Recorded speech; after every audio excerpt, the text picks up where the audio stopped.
All right, happy New Year, everyone. Hope you had a wonderful 2025, and hopefully your 2026, you've made your vision boards, you've made your plans and New Year's resolutions, etc., and you plan to enter the year feeling strong and excited. Thank you so much for all the support in 2025. Really appreciate that. Got well over 1 million views. The channel grew massively. I'm starting to have a clearer vision of what exactly I want to do with this. And in line with that, I had some reflections around 2025 and some things that I was thinking about going into 2026. So what you can expect from What in the World Weekly as we enter the new year. Again, I couldn't thank you guys enough for all the support. We've done around 11 live streams now. We're seeing a lot of growth in that area. I say we, it's really just me.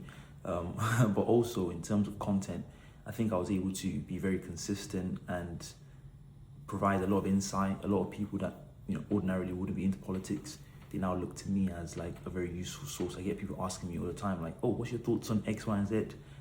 Which I find very humbling because, again, I usually started doing this mainly for myself because these are things I'll usually be talking about generally anyway.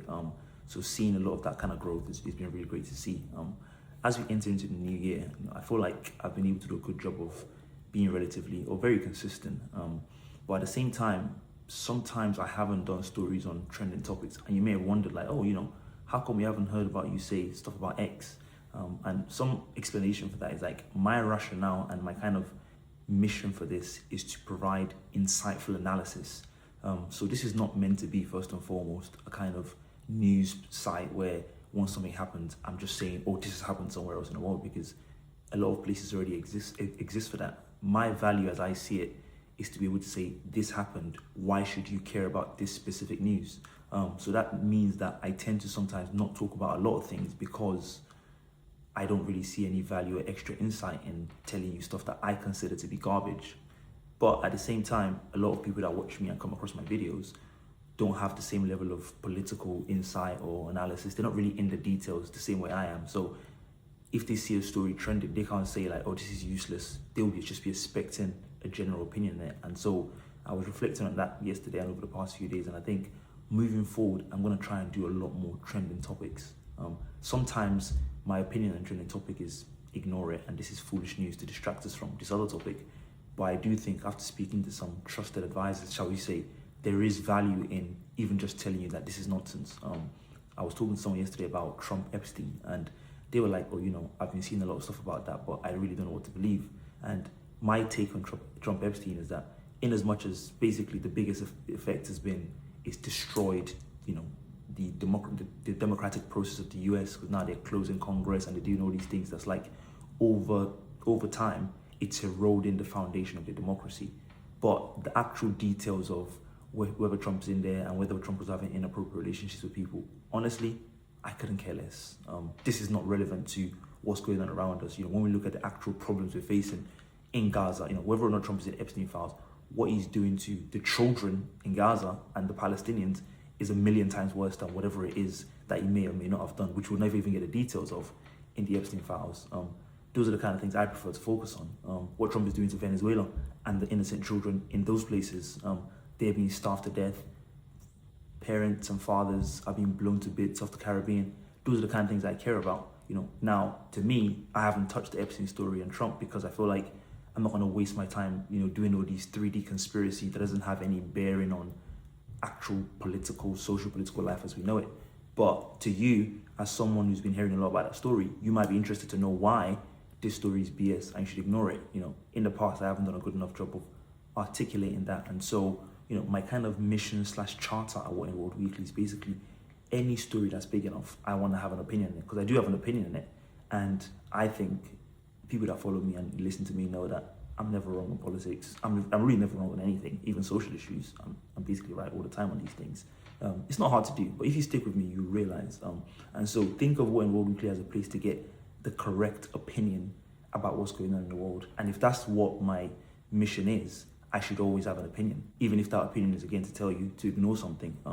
I'm trying to help you formulate your kind of political, socio-political worldview. And that's sometimes going to involve me just saying, ignore this, ignore that. So expect to see a lot more videos, hopefully, a lot more consistency, a lot more regularity on essentially any trending topic we have, at least in the US, UK, I'm Nigerian, some Nigerian stuff, globally, Now I've mentioned my challenge with global news is trying to find trusted sources, because on the US, UK, I've cultivated a rich vein of diversity of information that I can generally bring you accurate information. Whereas, for example, we have Burkina Faso and we have the dictator there who everyone's saying is bringing about the new United Africa that's going to be so amazing and flowing with milk and honey. I don't have primary sources in Burkina Faso, so I can't tell you anything beyond, Facebook rage bait clips of like people writing in bold and red, this guy just commissioned a potato factory that's going to feed the whole of Africa. I don't know. All I can see is that Facebook stuff. So it would be irresponsible of me to be giving you that as though this is a serious information where that's all I have on it. The second thing I'm going to try and do is more explainers. Again, a lot of people that come into my page, come across my stuff, are new to politics.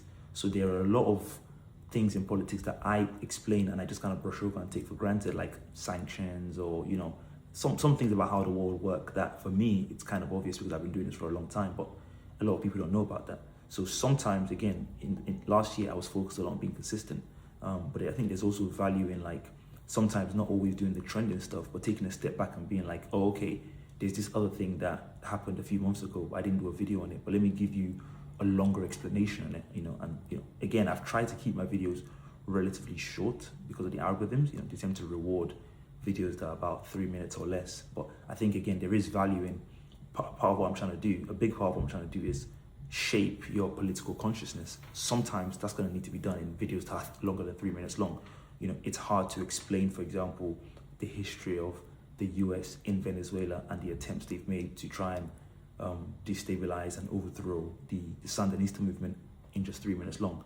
That's going to take a longer video. And so I'm trying to get more comfortable with just doing that, even if it is posting it here and posting it on YouTube and saying, if you want to see the longer stuff, go on YouTube. Sometimes I do on my live streams, I go into a lot of detail on these things. And again, that can be where I can start signposting people into. So those are the two main changes you can expect from What in World Weekly coming into the new year.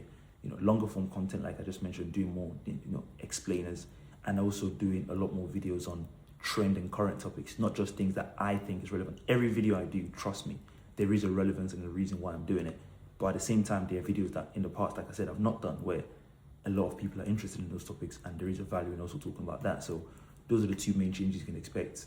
As always, stick with me for any kind of things you want to know about. If you have any specific requests, I've had people in the comments say to me, oh, can you tell me about what's going on here?